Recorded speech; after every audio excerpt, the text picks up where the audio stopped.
today's So Easy lesson, I'm going to show you how you can use freezer paper to make some easy reverse applique circles. The first thing you need to do is decide how big you want your inner circle to be. This one here is 4 inches, and I've just cut it out of some simple cardstock. And underneath it I have a piece of freezer paper that I've cut exactly 1.5 inches bigger than the diameter of the circle, and I've secured my circle in the center just using some tape. Now what I need to do is just take a pencil and I'm going to trace around the outside of my circle. Now once I've done that, I can remove my circle stencil here. And we have what is going to be our stencil for our freezer paper. So I can now cut out my center here.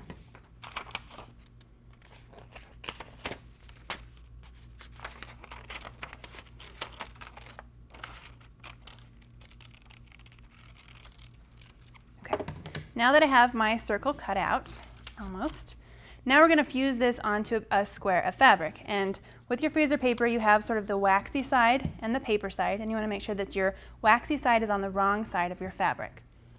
So I have a square here where I've already taken and used my template and fused it down to the center of my square of fabric. And then just using my fabric pencil, just roughly about 1/2 inch in from the edge of the freezer paper, I've just drawn another circle. Now this one doesn't have to be exactly accurate because this is just our cutting line. We're going to cut out this center circle now.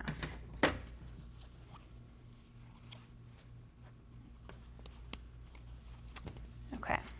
Now this one, we again don't have to make sure that it's exactly accurate. This is just going to be the part of the circle that we press around to our freezer paper that's going to help create that even curved edge. Okay, so let's go all the way around here. One more time. Okay, now we have this cut out. What we're going to be doing is we're going to be pressing this back. So we're going to need to actually cut some notches in this because it's going to be really hard to try and press this if we don't.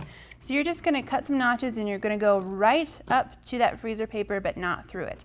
And you're just going to continue to cut notches all the way around. So I have one here where we have done that.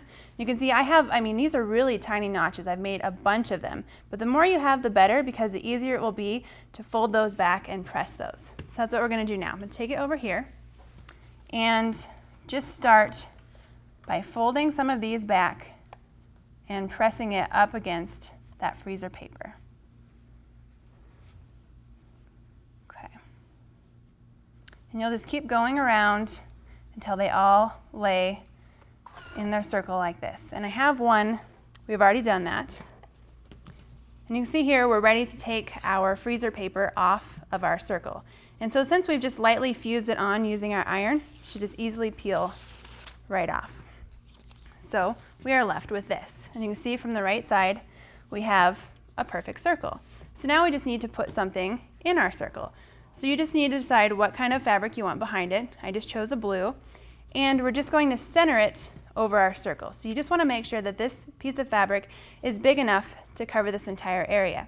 If you're not sure what size of fabric you need to cut, you can bring back in your template, and you know that's the size of square that you need.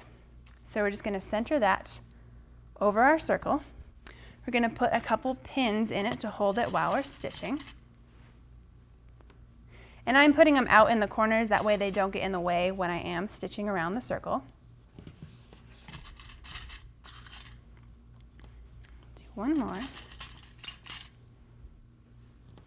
And then we're going to turn it over. We're going to stitch from the right side.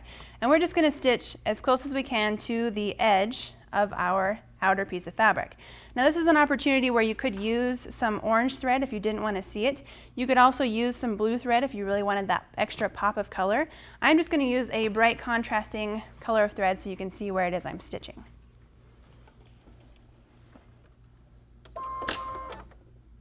Okay. And we're just going to go right around the edge. And if you feel that your pin is in the way underneath, you can reach under there and pull it out because you don't want to sew over any of those pins. And then we would just continue to stitch all the way around the circle, staying pretty close to the edge. Now you don't have to stop with just that circle. you can actually do another circle on top of that.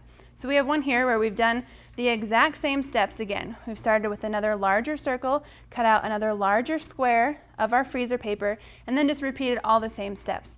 So you can see that gives us 3 different circles here, and they were really easy to create using that freezer paper. So I hope you learned a lot of tips here in this So Easy lesson, and join us next time for more tips.